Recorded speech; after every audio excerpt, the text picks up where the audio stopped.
எல்லோருக்கும் வணக்கம். இது சாம் டாக்கீஸ். நான் நிக்சன்ராஜ். தீபாவளி அன்னைக்கு புது துணி போடுறது, பட்டாசு வெடிக்கிறது, பலகாரம் சாப்பிட்றது, நண்பர்களோட சொந்த பந்தங்களோட சந்தோஷமாக இருக்கிறதுன்னு கொண்டாட்டங்களில் ஈடுபடுவோம். அதில் இன்னொரு கொண்டாட்டமும் இருக்குது. அது தீபாவளி அன்னைக்கு ரிலீஸ் ஆகிற புது படத்தை தேட்டரில் போய் பார்க்குறது. ஒரு காலத்தில் தீபாவளி அன்னைக்கு பெரிய படங்கள் சின்ன படங்கள்னு 14-15 படங்கள் ரிலீஸ் ஆகும். அப்புறம் அது கொஞ்சம் கொஞ்சமாக குறைஞ்சி 5-6 படங்கள் ஆச்சு. இப்போ அதுவும் குறைஞ்சி 1-2 வந்து நிற்கிது. இந்த தீபாவளிக்கு கூட கார்த்தியோட சர்தார், சிவகார்த்திகேயனோட பிரின்ஸ்னு 2 படங்கள் தான் வந்திருக்கு. இந்த எபிசோடில் நாம் என்ன பார்க்க போகிறோம்னா, தமிழின் முதல் பேசும் படமான காளிதாஸ்லேருந்து கடந்த வாரம் வெளியான சர்தார் வரைக்கும் வந்த தீபாவளி திரைப்படங்களை பற்றி தான் ஒரு சிறு பார்வை பார்க்க போகிறோம். அதாவது 1931லேருந்து 2022 வரைக்கும் வந்த தீபாவளி படங்களை தான் நாம் பார்க்க போகிறோம். 90 வருஷ தீபாவளி சினிமா வரலாறு 10 நிமிஷம் வீடியோக்குள்ளே சுருக்கமாக சொல்ல முடியுமானா கண்டிப்பாக முடியவே முடியாது. அதனால் ஒரு சில படங்களை மட்டும் கொஞ்சம் விரிவாக ஃபாஸ்ட் ஃபார்வேர்டில் பார்ப்போம். நான் சொல்ல போகிற படங்களில் சில படங்கள் மிகப்பெரிய வெற்றி அடைஞ்சு வசூலை வாரி குவிச்சிருக்கு. சில படங்கள் கிளாசிக் படங்களாக இன்றைக்கும் கொண்டாடப்படுது. சில படங்கள் தமிழ் சினிமா மட்டும் இல்லைங்க, இந்திய சினிமாவையே அடுத்த கட்டத்துக்கு கொண்டு போயிருக்கு.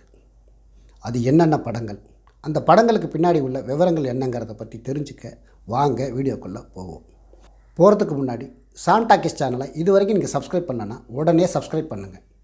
சப்ஸ்கிரைப் பட்டனை ப்ரெஸ் பண்ணிவிட்டு பக்கத்தில் இருக்க பெல் பட்டனையும் ப்ரெஸ் பண்ணுங்கள். அப்போ தான் நான் போடுற ஒவ்வொரு வீடியோக்கும் உங்களுக்கு நோட்டிஃபிகேஷன் உடனே வரும். வாங்க தீபாவளி திரைப்படங்களை பற்றி பேசுவோம்.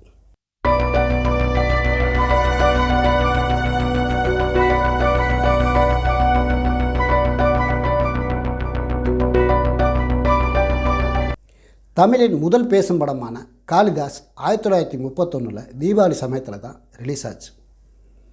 இந்த இடத்துல 2K கிட்ஸுக்கு ஒரு டவுட் வரும். படம்னாலே அது டாக்கி தானே, அப்படி இருக்கும்போது பேசும் படம்னு ஏன் அதை தனியாக குறிப்பிடணும்னு தோணும். அவங்களுக்காக சொல்கிறேன். சினிமா உருவான ஆரம்ப காலகட்டங்களில் அது சலன படமாக ஊமை படங்களாக தான் இருந்துச்சு. அப்புறம் அதுக்கு பின்னாடி பின்னணி இசை மட்டும் சேர்க்க ஆரம்பித்தாங்க. உதாரணத்துக்கு சார்லி சாப்ளினோட சிட்டி லைட்ஸ் மாதிரியான ஏகப்பட்ட படங்களை சொல்லலாம். அதில் பின்னணி இசை இருக்கும், ஆனால் வசனங்களோ பாடல்களோ இருக்காது. 1927 தான் உலகின் முதல் பேசும் படமான, அதாவது வசனங்கள் பாடலுடன் கூடிய டாக்கி மூவியான தி ஜாஸ் சிங்கர் வெளியாச்சு. இந்தியாவின் முதல் பேசும் படமான ஆலமரா 1931 வெளியானது. அதே வருஷம்தான் தமிழின் முதல் பேசும் படமான காளிதாஸ் தீபாவளியை முன்னிட்டு ஒரு வாரத்துக்கு முன்னாடி வெளியானது. தமிழ் சினிமாவோட முதல் 100 நாள் படம் ஒரு தீபாவளி அன்னைக்கு தான் வெளியாச்சு. காத்தவராய ஆரியமாலா கதையை தழுவி எடுக்கப்பட்ட PU சின்னப்பா ஹீரோவாக நடித்த ஆரியமாலா தான் அந்த படம். 1941 தீபாவளி அன்னைக்கு அது வெளியானது. 1944 தீபாவளி அன்னைக்கு ஒரு படம் வெளியாகி 1945 தீபாவளியை தாண்டி 1946 தீபாவளி வரைக்கும் ஓடிச்சு. அதாவது 3 தீபாவளிக்கும் அந்த திரைப்படம் ஓடிச்சு. அது என்ன படம் தெரியுமா? தியாகராஜ பாகவதர் ஹீரோவாக நடித்த ஹரிதாஸ் தான் அந்த படம். தமிழ் சினிமாவோட சில்வர் ஜூப்ளி படம், அதாவது 175 நாட்கள் ஓடிய முதல் படம் ஏழைப்படும் பாடு 1950வது வருஷம் தீபாவளி அன்னைக்கு தான் வெளியாச்சு. விக்டர் ஹியூகோ எழுதிய ஃப்ரெஞ்சு கதையை தழுவி அந்த படத்தை எடுத்திருந்தாங்க. பிற்காலத்தில் இதே தீமில் வெளிவந்த இன்னொரு படம் சிவாஜி நடித்த ஞான ஒளி. 1952வது வருஷம் தீபாவளியை தமிழ் சினிமா மட்டும் இல்லைங்க, இந்திய சினிமாவே மறக்க முடியாது. ஏன்னா அன்னைக்கு தான் உலகின் தலை சிறந்த நடிகர்களில் ஒருவரான நடிகர் திலகம் சிவாஜி கணேசன் அவர்களை நமக்கு தந்த பராசக்தி திரைப்படம் வெளியாச்சு. புரட்சிகரமான வசனங்களால் அந்த படம் மிகப்பெரிய வெற்றி அடைஞ்சிச்சு. அது மட்டும் இல்லைங்க, அதற்கு பிறகான தமிழ் சினிமாவின் போக்கையே அந்த படம் மாற்றி அமைச்சிச்சு. ஒரு நடிகரோட 2 படங்கள் ஒரே நாளில் வெளியாகி வெற்றி பெறதுங்கிறது அபூர்வமாக நடக்கிற விஷயம்.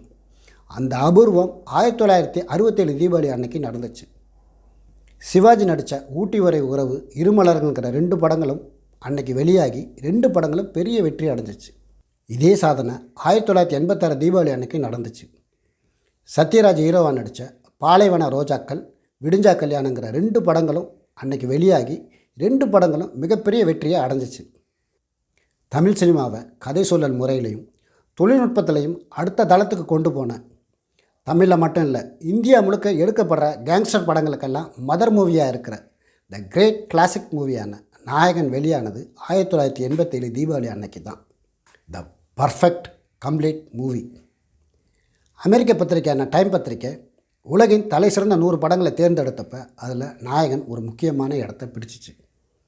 இன்றைக்கு வரைக்கும் அந்த படம் இந்தியாவின் மிகச்சிறந்த கிளாசிக் படமாக கொண்டாடப்படுது.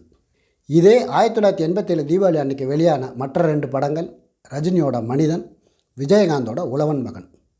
இந்த 2 படங்களும் பக்கா மாஸ் கமர்ஷியல் படங்கள். இந்த படங்களும் மிகப்பெரிய வெற்றி அடைஞ்சு வசூலை வாரி குவிச்சிச்சு. 1991 தீபாவளி அன்னைக்கு தமிழ் சினிமாவோட மிக முக்கியமான 2 படங்கள் வெளியானது. ஒன்று ரஜினியோட தளபதி, இன்னொன்று கமலோட குணா. குணா ஒரு சிறந்த படங்கிறத மறுக்க முடியாது. கமல் அதில் ஒரு புது உச்சத்தை நடிப்பில் தொட்டிருப்பார். ஆனால் அந்த படம் வெளியானப்போ ரசிகர்கள்கிட்ட பெருசாக போய் சேரலை. படமும் சுமாராக தான் போச்சு. ஆனால் தளபதி மிகப்பெரிய வெற்றி அடைஞ்சு வசூலை வாரி குவிச்சிச்சு. அது மட்டும் இல்லைங்க, ஒரு கிளாசிக் படமாக இன்றைக்கும் அந்த படம் பார்க்கப்படுது. 1992 தீபாவளி அன்னைக்கு இது அப்படியே ரிவர்ஸ் ஆச்சு. அன்னைக்கு வெளியான ரஜினியோட பாண்டியன் படம் சுமாராக போக, கமலோட தேவர் மகன் படம் சூப்பர் ஹிட் ஆச்சு. மாஸ், கமர்ஷியல், கிளாசிக்னு எல்லாம் கலந்த அற்புதமான படம் அது. மிகப்பெரிய வெற்றி அடைஞ்சி தமிழ் சினிமாவோட வரலாற்றில் மிக முக்கியமான ஒரு இடத்த அந்த படம் பிடிச்சிச்சு. தமிழ் சினிமாவில் மட்டும் இல்லைங்க, இந்திய சினிமாவிலே மிகச்சிறந்த 10 திரைக்கதைகள் கொண்ட படங்களை எடுத்தோம்னா அதில் முக்கியமான ஒரு இடம் தேவர்மனோட திரைக்கதைக்கு இருக்கும். 1970களில் தொடர்ந்து 5 வெற்றி படங்களை கொடுத்தவர் திரு பாரதிராஜா அவர்கள். ஸ்டுடியோவுக்குள்ளே இயங்கிக்கிட்டு இருந்த சினிமாவை நிஜமான கிராமத்துக்கு கொண்டு போனவர். அங்கே இருக்கிற வெள்ளந்தியான மனிதர்களையும் அவர்களோட நிஜ வாழ்வியலையும் சினிமாவில் காவியமாக படைத்தவர். அவருக்கு ஒரு கட்டத்தில் தேக்கம் ஏற்பட்டுச்சு. அவர் அந்த தேக்கத்தை உடச்சி ஒரு மண் சார்ந்த படத்தை பிரமாதமாக கொடுத்து வெற்றி அடைஞ்சார். ஒரு மிகப்பெரிய வெற்றியை கொடுத்து இண்டஸ்ட்ரியை திரும்பி பார்க்க வச்சார் கிழக்கு செம்மையில படம் மூலமாக. அந்த படம் வெளியானது 1993 தீபாவளி அன்னைக்கு. விஜய் சார் பகவதி மாதிரியான 1-2 ஆக்ஷன் படங்களை ஏற்கனவே பண்ணியிருந்தாலும் அவரை பக்காவான ஆக்ஷன் ரூட்டுக்கு திருப்பி அவர் கேரியரையே மாற்றி அமைச்ச படம் திருமலை. அவர் இன்றைக்கு இருக்கிற இடத்துக்கு வர்றதுக்கு விதை போட்டதே அந்த படம் தான். அது 2003 தீபாவளி அன்னைக்கு தான் வெளியாச்சு. விஜய் சார் படங்களில் முதல்ல 100 கோடிக்கு மேலே கலெக்ட் செஞ்சு அவர் வசூல் மன்னனுங்கிற இடத்துல கொண்டாந்து உட்கார வச்ச படம் துப்பாக்கி. இந்த படம் 2012 தீபாவளி அன்னைக்கு தான் வெளியாச்சு. கத்தி, மெர்சல், பிகில், சர்க்கார்னு தீபாவளிக்கு வந்த அவருடைய எல்லா படங்களுமே கலெக்ஷனில் மேலே மேலே மேலே கொண்டு போய் அவரை உட்கார வச்சிச்சு. அந்த காலத்தில் சினிமாவில் பேசிக்குவாங்க, தீபாவளி சமயத்தில் ஜனங்கக்கிட்ட கொஞ்சம் பணப்பழக்கம் இருக்கும். தீபாவளி செலவுகளை அவங்க ஒதுக்கும்போது புதுப்படம் பார்க்குறதுக்குன்னு கொஞ்சம் ஒதுக்குவாங்க. அதனால் தீபாவளிக்கு படத்தை வெளியிட்டால் அது மினிமம் கேரண்டியாக ஜெயிக்குன்னு சொல்லுவாங்க. அது நிறைய சமயம் கரெக்டாக ஒர்க் அவுட் ஆகவும் செஞ்சுருக்கு. இந்த தீபாவளிக்கு 2 படம் வந்திருக்கு.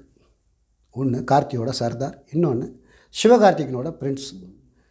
இதில் ஒரு படம் நல்ல விமர்சனங்களை சந்திச்சுக்கிட்டு வருது, இன்னொரு படம் கொஞ்சம் அப்படி இப்படிங்கிற கலவையான விமர்சனங்களை சந்திச்சுக்கிட்டு வருது. ஒரு படம் பார்க்கும்போது பார்வையாளருக்கு அந்த படம் பேசுகிற விஷயம், சொல்ல வர விஷயம் கனெக்ட் ஆகிற மாதிரி இருக்கணும், ஒரு தாக்கத்தை ஏற்படுத்தணும். அப்போ தான் அந்த படம் வெற்றியை நோக்கி போகும். சில படங்களில் அந்த கனெக்ட் நடக்கிறதில்ல, தாக்கமும் ஏற்படுத்துறதில்ல. அந்த மாதிரியான படங்கள் சறுக்களை சந்திக்கிறத தவிர்க்கவும் முடியறதில்ல. இந்த எபிசோடில் நான் சொன்ன தீபாவளி படங்கள் கொஞ்சம்தான். இன்னும் விடுபட்டு படும் படங்கள் நிறைய இருக்குது. நான் ஏற்கனவே சொன்னேன்ல, 90 வருஷ வரலாறை எப்படிங்க 10 நிமிஷத்தில் சொல்ல முடியும்? அதனால் கொஞ்சமாக தான் சொல்ல முடிஞ்சிச்சு. தீபாவளிக்கு வெளியாகிற படங்கள் தான் நல்ல படங்கள்னு இல்லை, நல்ல படங்கள் வெளியாகிற எல்லா நாளுமே தீபாவளி தான், ரசிகனுக்கும் அந்த படத்தை எடுத்தவங்களுக்கும். இந்த எபிசோட் பிடிச்சிருந்தால் லைக் பண்ணுங்கள், கமெண்ட் பண்ணுங்கள், உங்கள் நண்பர்களுக்கு ஷேர் பண்ணுங்கள். மறக்காமல் சாம் டாக்கீஸ் சேனலை சப்ஸ்கிரைப் பண்ணுங்கள். பேசுகிறதுக்கு நிறைய இருக்குது, பேசுவோம். நன்றி, வணக்கம்.